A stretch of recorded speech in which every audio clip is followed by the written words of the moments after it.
જામનગર શહેરના crystal mall Reliance refinery તથા સિક્કા થર્મલ પાવર સ્ટેશન ખાતે હવાઈ હુમલાની જાણકારી મળતા જામનગર જિલ્લા તંત્રએ યુદ્ધના ધોરણે બચાવ અને રાહત કામગીરી હાથ ધરી હતી। અસરગ્રસ્ત સ્થળોએ ઘાયલ થયેલા નાગરિકોને તાત્કાલિક હોસ્પિટલ ખસેડી અન્ય નાગરિકોને સુરક્ષિત આશ્રય સ્થાન અપાયું હતું। જામનગર ખાતે યોજાયેલ સિવિલ ડિફેન્સ મોક ડ્રીલમાં તત્કાલીન કામગીરી હાથ ધરવા બદલ કર્મીઓને અભિનંદન પાઠવતા કલેક્ટર તેમજ મ્યુનિસિપલ કમિશનર તેમજ જિલ્લા વિકાસ અધિકારી તેમજ પોલીસ અધિક્ષક સહિતના જામનગર શહેરમાં ક્રિસ્ટલ મોલ રિલાયન્સ રિફાઇનરી તથા સિક્કા થર્મલ પાવર સ્ટેશન ખાતે હવાઈ હુમલો થયો છે, જેમાં બપોરે 4 કલાકે જિલ્લા કંટ્રોલ રૂમ તથા પોલીસ કંટ્રોલ રૂમ ખાતે ફોન મારફતે ઉપરોક્ત સ્થળો પર હવાઈ હુમલો થવાના કારણે ક્ષતિગ્રસ્ત થયા અંગેની જાણકારી મળી છે, જેના પગલે સાયરન વગાડીને હવાઈ હુમલો થવા અંગેની જાહેર જનતાને જાણકારી આપવામાં આવી છે। સાયરનનો સંકેત મળતાની સાથે શહેરના નાગરિકોએ નજીકના સુરક્ષિત સ્થળે આશ્રય મેળવ્યો હતો। જિલ્લાના વિવિધ સ્થળોએથી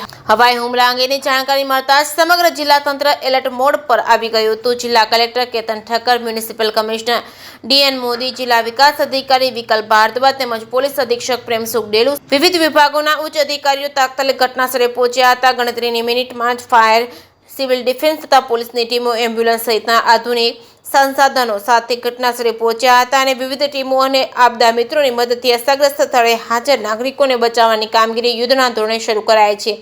ઇમરજન્સીના ભાગરૂપે જિલ્લા તંત્ર દ્વારા ગુરુ ગોવિંદ સિંઘ સરકારી હોસ્પિટલ તથા ઝાખર ખાતે ઊભી કરવામાં આવેલ ટેમ્પરરી હોસ્પિટલ ખાતે ઘાયલો તથા રેસ્ક્યુ કરાયેલા નાગરિકોને એમ્બ્યુલન્સ મારફતે સુરક્ષિત ખસેડવામાં આવ્યા છે। આ ઘટનામાં 30 જેટલા નાગરિકો ઘાયલ થયા હતા, જેમાં તાત્કાલિક હોસ્પિટલ પહોંચતા કરવામાં આવ્યા હતા અને જ્યારે 500 જેટલા લોકોને રેસ્ક્યુ કરી સુરક્ષિત આશ્રય સ્થાને મેડિકલની ટીમ દ્વારા ઘાયલોની સારવાર આપવામાં આવી હતી। જિલ્લા વિકાસ અધિકારીના માર્ગદર્શન હેઠળ જિલ્લાના ગ્રામ્ય વિસ્તારોમાં પણ મોક ડ્રીલનું સફળ આયોજન કરવામાં આવ્યું હતું, જેમાં ગ્રામજનોએ અભૂતપૂર્વ પ્રતિસાદ આપી તંત્રનો સહયોગ કર્યો હતો। જે કેસની ગુજરાતી સાથે હર્ષલ ખંડેડિયા, જામનગર। પ્રવર્તમાન સ્થિતિને ધ્યાને રાખીને આજરોજ જામનગર જિલ્લામાં વિવિધ સ્થળોએ યુદ્ધને પરિસ્થિતિને અનુલક્ષીને સંભવિત થનાર પરિસ્થિતિઓને ઉદ્ભવતી જે છે એને લઈને મોક ડ્રીલનું આયોજન કરવામાં આવેલું છે। એ પૈકીનું એક મોક ડ્રીલનું આયોજન અત્રેના ક્રિસ્ટલ મોલ ખાતે કરવામાં આવેલું છે। આ વિવિધ સ્થિતિને પહોંચી વળવા માટે અને તંત્રની તૈયારીઓને અત્રે ચકાસણી કરવામાં આવી રહી છે તથા લોકોને પણ આ બાબતે કોઈ પણ જાતની ગભરાટ ન થાય અને લોકોનો તંત્રમાં વિશ્વાસ અડીખમ રહે તે માટેની પણ તૈયારીઓ કરવામાં આવી છે। અત્રે એર રેડથી કે એર બોમ્બિંગથી આ મોલમાં નુકસાન થયું છે એ મુજબની એક મોક ડ્રીલનું અત્રેથી આયોજન કરવામાં આવ્યું છે। ફસાયેલા લોકોને રેસ્ક્યુ કરવામાં આવી રહેલા છે। અંદાજે 100 થી વધારે ફસાયેલા લોકોને અત્રેથી રેસ્ક્યુ કરી લેવામાં આવેલા છે।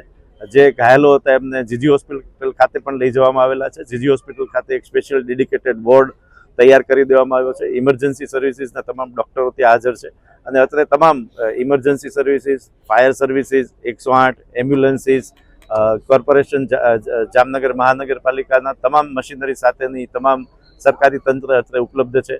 જિલ્લા વહીવટી તંત્ર, મ્યુનિસિપલ કમિશનર અને જિલ્લાના પોલીસ વડા, પોલીસ અધિક્ષક શ્રી પણ અત્રે ઉપસ્થિત છે અને મોક ડ્રીલ જિલ્લામાં અન્ય સ્થળોએ પણ થઈ રહી છે, જેની વિગતો પણ આપને આજ પછીથી આપવામાં આવશે। આભાર।